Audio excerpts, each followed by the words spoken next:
Ex-presidiários, qual é a pior coisa que você já viu um guarda fazer na prisão? Uma vez vi um policial pisoteando a nuca de um preso, e vi a sola de sua bota, literalmente, escapelar o cara. Um pedaço enorme de carne e cabelo preso a uma bota preta, ainda está fresco na minha memória, embora tenha sido há 6 anos. O mesmo guarda estava contrabandeando especiarias e heroína. O preso, provavelmente, devia uma dívida, em minha especulação.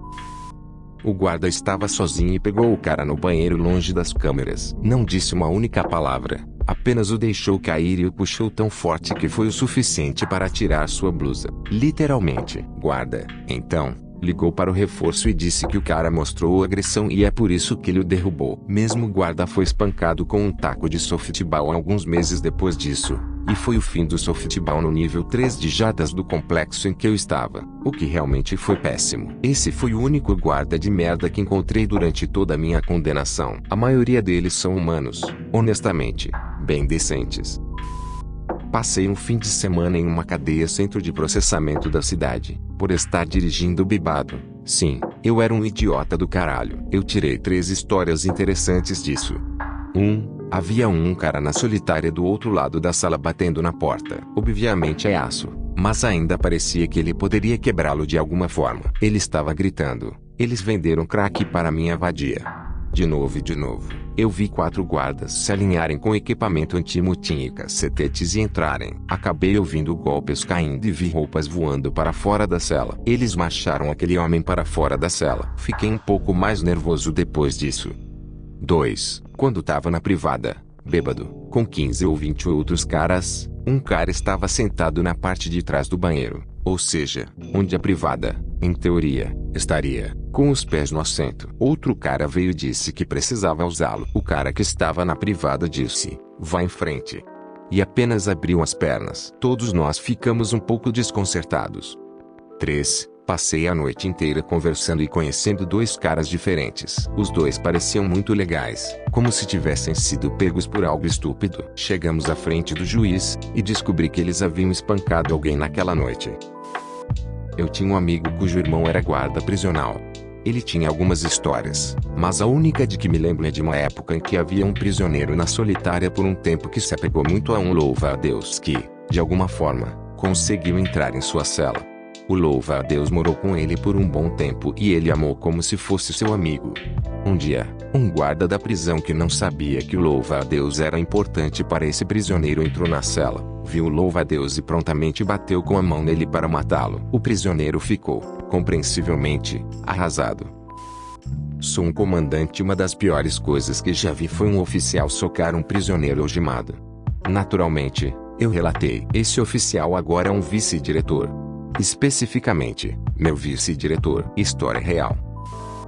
Minha postagem está meio atrasada, mas eu saí da prisão no interior do estado de Nova York em outubro. Eu vi uma merda maluca. A prisão é um lugar selvagem. Uma vez houve uma briga no meu bloco. Depois das brigas eles mandam todo mundo se despir até as gavetas nas celas para que os comandantes possam andar por aí e fazer exames corporais para ver quem estava na briga. Bem, as pessoas na luta usavam luvas, então suas mãos estavam bem. As mãos de um cara estavam tremendo. Eles perguntaram por quê. Ele disse que estava com frio. Disseram besteiras e o levaram para a enfermaria. Nós o ouvimos sendo espancado por uns sólidos 5 minutos. Então uma van veio buscá-lo. No dia seguinte, ouvi de alguém na minha classe profissional, que levaram o cara que os guardas espancaram para outro bloco, e 5 minutos depois, que ele chegou alegou que havia uma briga e fez a busca de strip novamente. Em seguida, o espancaram da mesma maneira e o levaram para a caixa desta vez. Outra coisa que vi acontecer foi no quintal. Alguém estava fumando alguma droga e desmaiou. Bem, enquanto ele estava no chão, os guardas começaram a chutá-lo e tiveram que levá-lo para o hospital. A prisão é um lugar louco. Recomendo não ir. Ex-presidiário aqui. Há uma longa lista de coisas complicadas que já vi, e é difícil dizer qual foi a pior. Estupro e agressão são obviamente os piores, mas há muitos segundos piores próximos, por conta do quanto tempo as coisas fodidas durariam. A semi-inanição forçada é uma delas. Ficar trancados em nossas celas por semanas ou meses seguidos, sem permissão para entrar nos espaços comuns, Significava que basicamente vivíamos como se estivéssemos em confinamento solitário. Normalmente era colocado em bloqueio porque alguém estragou tudo para todos. Mas às vezes era um bloqueio injustificado, e a falta de comida era comum. As refeições eram passadas pelas portas em bandejas durante o bloqueio. Esquecer acidentalmente 3/4 das porções de refeição em bandejas específicas ou esquecer completamente as bandejas de certas celas, significaria que um preso receberia apenas comida suficiente para sobreviver, mas morreria de fome aos poucos. Geralmente era apenas um guarda específico que tinha rancor contra um preso específico, em vez de um esforço colaborativo.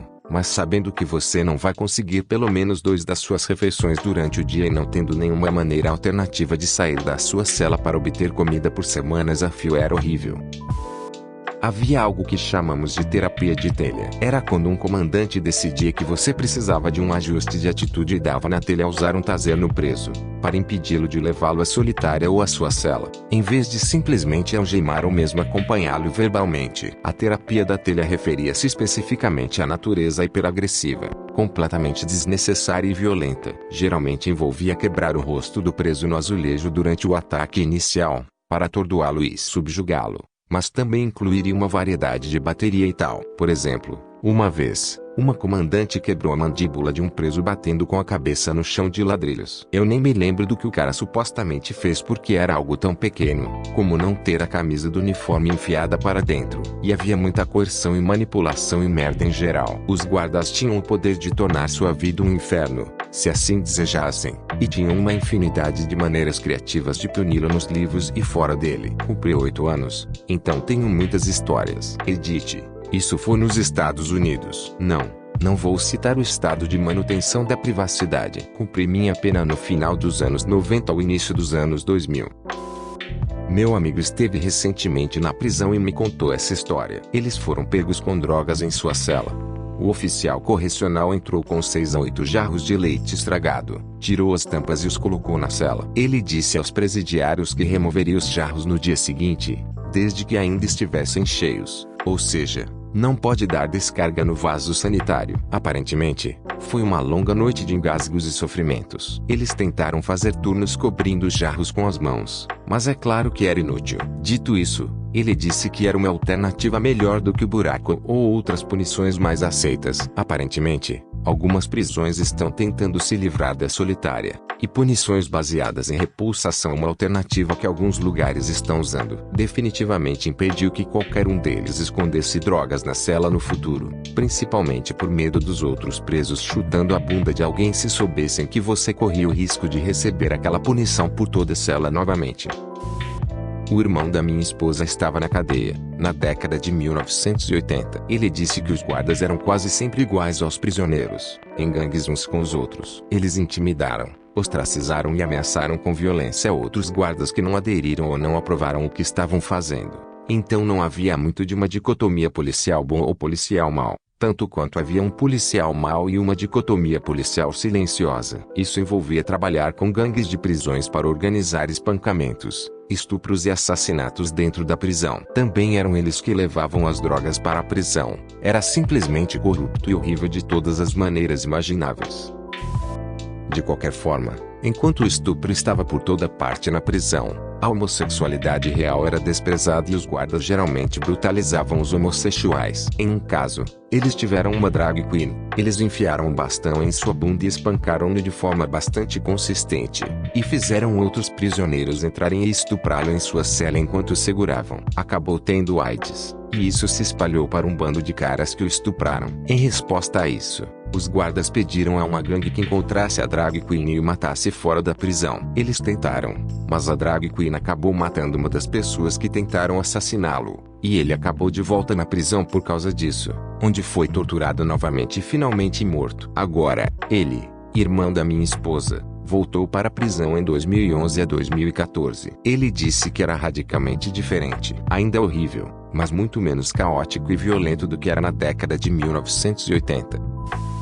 Fiquei 2 anos na prisão. Fui declarado culpado de assalto. Não fui eu, era minha irmã. e tinha uma cela só para mim. Eu sou uma mulher de 24 anos e na época tinha 16. O guarda da minha cela sempre tentava flertar comigo e entrava na minha cela e me tocava. Avance cerca de 8 meses. Talvez meia-noite. Todos os outros estavam dormindo e, para minha consternação, o guarda noturno também. Aquele policial abriu minha cela e, silenciosamente, se aproximou de mim. Ele agarrou minha camisa e tentou arrancá-la e quando eu o soquei, ele agarrou minhas calças. Eu gritei, o que acordou o guarda noturno. Não sei muito o que aconteceu depois disso. Tudo que sei é que o cara foi demitido, levado para a prisão e eu fui colocada com uma guarda noturna feminina. Moral da história: os guardas da prisão podem fazer coisas muito ruins.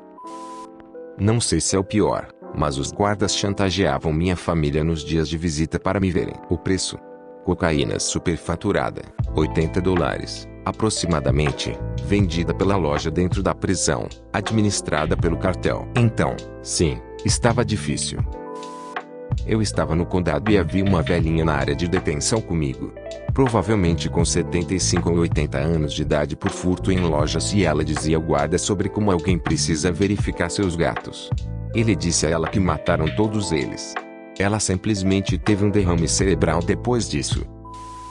Não é minha história, mas dos meus primos. Agora, para tirar isso do caminho, sim, meu primo é um criminoso condenado que reconhece plenamente que violou a lei habitualmente por muitos anos e, sim, seus crimes foram graves e inaceitáveis. No entanto, meu primo é muitas coisas, algumas boas e outras ruins, mas uma coisa que eu sei que ele não é um mentiroso. Eu não confiaria nele em torno de minhas armas, mas confio em sua palavra e levarei sua palavra até que seja dada uma razão para não fazê-lo. E como se ele nunca tivesse me dado tal motivo, de modo que se misturou com a dor óbvia e vergonha em sua voz, eu acredito nessa história. Ele tinha 23 anos em seu quarto ano de uma sentença de 7 anos. Ele estava envolvido com uma gangue de dentro pelas razões típicas de alguém entrar para uma gangue de prisão, segurança e números. Durante uma revolta, um dos guardas foi atacado por seu companheiro de cela e ficou gravemente ferido. Meu primo não teve nada a ver com isso, mas isso não importava para os guardas porque ele era um membro de gangue conhecido da mesma gangue que seu companheiro de cela era.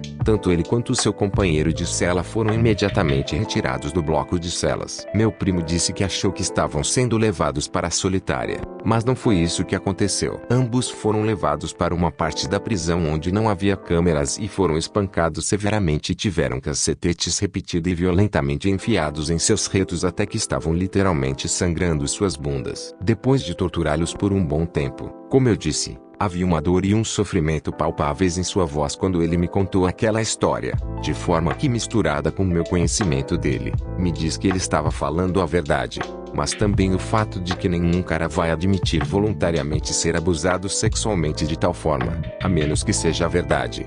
É muito embaraçoso para nós, como homens, dizer que fomos violados assim porque existe essa noção de que ser abusado sexualmente como um homem tira sua masculinidade ou como você quiser chamar. Sentimos como se estivéssemos sendo abusados sexualmente, então isso de alguma forma nos torna menos homem.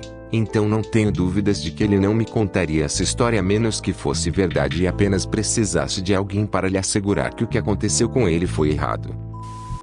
Não é minha história, mas de alguém que conheço. Cadeia ou prisão, não tenho certeza qual. Na década de 70.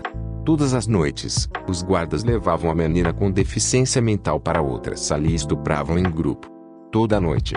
E nenhum dos presos ajudou porque, se não, então você estaria na sala com ela.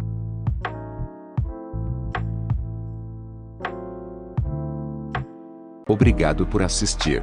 Vídeos novos diariamente. Por favor, se inscreva e ative o sininho para 10 anos de sorte. Até logo mais.